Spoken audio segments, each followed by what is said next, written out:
At 8 o'clock one morning, government trucks pulled up to a family farm. They had come for the raisins, not to buy them, to collect them. 47% of everything that farm had grown that year, free of charge. The farmer met them at the gate and refused to let them in. What happened next took 13 years and 2 trips to the Supreme Court. This is the story of Marvin and Laura Horn and the raisins they would not hand over. The Horns grew raisins in 2 California counties, Fresno and Madera. They had been doing it since 1969. They did business as Raisin Valley Farms, a family partnership. Grapes go out on paper trays in the sun. Weeks later, you have raisins. Slow, hot work, and they had done it for over 30 years. And for every one of those years, there was a rule. In 1937, Congress passed the Agricultural Marketing Agreement Act. The Depression had gutted farm prices, and crops were rotting in fields, because they were worth less than the cost of picking them. So, Congress handed the Secretary of Agriculture a tool called a marketing order. A marketing order is a rulebook for a single crop, binding on everyone who grows it. The logic is simple. Flood a market and the price collapses. Keep some of the crop off it, and the price holds up. For raisins, the order created a body called the Raisin Administrative Committee, the body that would one day send trucks to the Horns gate. The committee held a power called the reserve requirement, and every year it set a percentage. Growers had to put that share of their crop aside for the government's account. Free of charge, those are the opinion's own words, not ours. Not sold to the government, set aside for it. Picture a toll booth that does not take coins. It takes cargo. In the crop year the Horns would refuse, the number was 47%. The following year, 30%. So, where did the reserve raisins go? The government sold them in markets that did not compete with the growers' own. Donated them or disposed of them, however the program allowed. And if money was left over, once the program had paid for running itself, the net proceeds went back to growers like the Horns. Hold on to that detail. It is the reason this case was ever close. The Horns had spent 3 decades inside that system. And at some point, they became, in the Supreme Court's own word, disillusioned. So they went looking for a way out. And they thought they had found one written into the law itself. The 1937 Act does not reach everybody who touches a raisin. It reaches handlers. A handler is the middleman, the operation that takes raisins in from growers, cleans them, stems them, sorts them, packs them, and moves them out to market. A producer only grows, and the reserve requirement runs through handlers. So the Horns decided to stop using one. They formed a partnership with Laura Horn's parents, called Lassen Vineyards, which bought equipment to clean, stem, sort, and package raisins. Their crop would now reach the market without passing through anyone else's hands. It was a workaround, and they were open about it being one. In 2001, the Department of Agriculture told them it had not worked. Process your own crop, it said, and you have become a handler. By then, Lassen Vineyards was doing something considerably bigger. It had contracted with more than 60 other raisin growers, cleaning and sorting their crop for a fee. Across 2 crop years, the Horns facilities processed over 3 million pounds of raisins. Of that, they had grown 27% one year and 12% the next, which means the reserve the government was demanding reached raisins belonging to dozens of farmers who were not named Horn. Remember that. It becomes the strongest argument against them. And the reason a justice of the Supreme Court would refuse to call this a taking at all. In 2002, the Horns wrote to the Secretary of Agriculture. What follows is their language, not ours. We are growers that will pack and market our raisins. We reserve our rights under the Constitution of the United States. The marketing order, they wrote, had become a tool for grower bankruptcy, poverty, and involuntary servitude, and they close like this. We will not relinquish ownership of our crop. We put forth the money and effort to grow it. Not the Raisin Administrative Committee. This is America, not a communist state. Then the Horns set aside nothing. No reserve raisins, no assessments paid, no inspections arranged, no access to their records.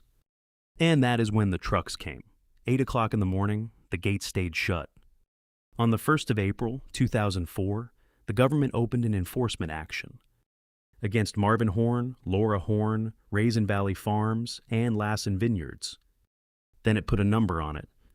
A fine equal to the market value of the missing raisins, some $480,000, plus an additional civil penalty of just over $200,000 for disobeying the order to turn them over.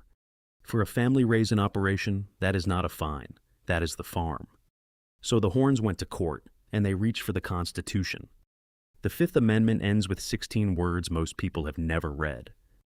Private property shall not be taken for public use, without just compensation. That is the takings clause. Notice what it does not say. It does not say the government cannot take your property. It says that when it does, it has to pay you. The Horns' argument was that the reserve was a taking, and nobody had ever paid. The government's first answer had nothing to do with raisins. It was that these courts had no business hearing the argument at all. Pay the fine first, it said, then go argue in a different courthouse. That fight went all the way up, and in 2013, the Supreme Court decided it. Horn versus Department of Agriculture, the first one. The Horns won, but only on that question. The lower courts could hear their defense, the court said, and it sent the case back. 9 years in, and no judge had yet answered whether taking raisins is a taking. On remand, the Ninth Circuit ruled against them, and its reasoning deserves a fair hearing. Personal property, it held, gets less protection under the takings clause than land does. And the Horns had not been wiped out. They still had a claim on any leftover proceeds. It framed the program as a condition attached to a benefit. You get an orderly raisin market. In exchange, you accept the reserve. And it added one line the Supreme Court would read back to it. If the Horns disliked the terms, the court wrote, they could avoid them by planting different crops. The Supreme Court took the case a second time. Argued in April of 2015, decided that June, Chief Justice John Roberts writing. The first question was whether the Constitution treats your things differently from your land. The court's answer was no, and it put it in one sentence. The government has a categorical duty to pay just compensation. When it takes your car, just as when it takes your home. That principle, the court said, runs back as far as Magna Carta. It then drew a line that does a lot of work here. Regulating how you use property can leave it nearly worthless. And still not be a taking. Acquiring it outright is a different thing. What happened to the Horns was the second kind. Trucks came for the crop. The government had two arguments left, and the court took both seriously. First, growers get net proceeds back, so nothing is really taken. The court answered that proceeds go to how much compensation the Hornies received, not to whether a taking happened. Paying part of a bill does not mean there was no bill. Second, the Horns chose this. They could always sell their grapes some other way. Selling raisins in interstate commerce, the court said, is not a special government benefit. On the suggestion, the family could simply have made wine instead. It wrote this. Let them sell wine is probably not much more comforting to the raisin growers than similar retorts have been to others throughout history. And on the argument that raisins are just another closely regulated product, raisins are not dangerous pesticides. They are a healthy snack. 8 justices agreed the reserve was a taking. 1 did not. Justice Sonia Sotomayor dissented, and her objection was narrow and technical. She pointed to a 1982 case that sets the test for this kind of claim. It requires, she wrote, that each and every property right be destroyed. And the Horns had kept one, the right to any net proceeds. On her reading, that made this something other than an automatic taking. But 8-1 only describes half of this case. A second question split the court differently. What to do now? The government wanted the case sent back down to work out what, if anything, was owed. Its theory was that the program propped up the price of the raisins the Horns kept, and that the support might already be worth as much as the raisins taken. Justice Stephen Breyer, joined by Justices Ginsburg and Kagan, thought that deserved an answer. He joined parts 1 and 2 of the opinion, he wrote, and respectfully dissented from part 3. On that question, the court divided 5-4. The majority refused to send it back down. The government had already calculated the number, it said, when it fined the horns. $483,843.53. It could not now disavow its own figure. This case, the Chief Justice wrote, in litigation for more than a decade, has gone on long enough.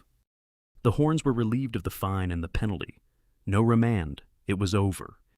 So, what happened to the program itself? This is the part that usually gets told wrong. The Supreme Court did not abolish the raisin marketing order. It is still on the books today. What ended was the set-aside. Weeks later, in July of 2015, the Agriculture Department told the committee it would not authorize a reserve for the foreseeable future. 2 years later, the growers themselves voted by mail to strip the power out of the order. And in 2018, a federal rule formally removed the committee's authority to impose volume restrictions or hold a reserve at all. The set-aside has never been used since. On the day the ruling came down, Marvin Horn was asked what it meant. He told a local television station, "It means freedom for the farmer. He is no longer going to have to give up a portion of his crop and get nothing for it. The rule the Horns left behind is short enough to carry. If the government takes your property, not regulates it, takes it. It does not matter whether the thing is land or a car or a crate of raisins. It owes you just compensation." It took the Horns 13 years to get that sentence written down. And it started because two people would not open a gate.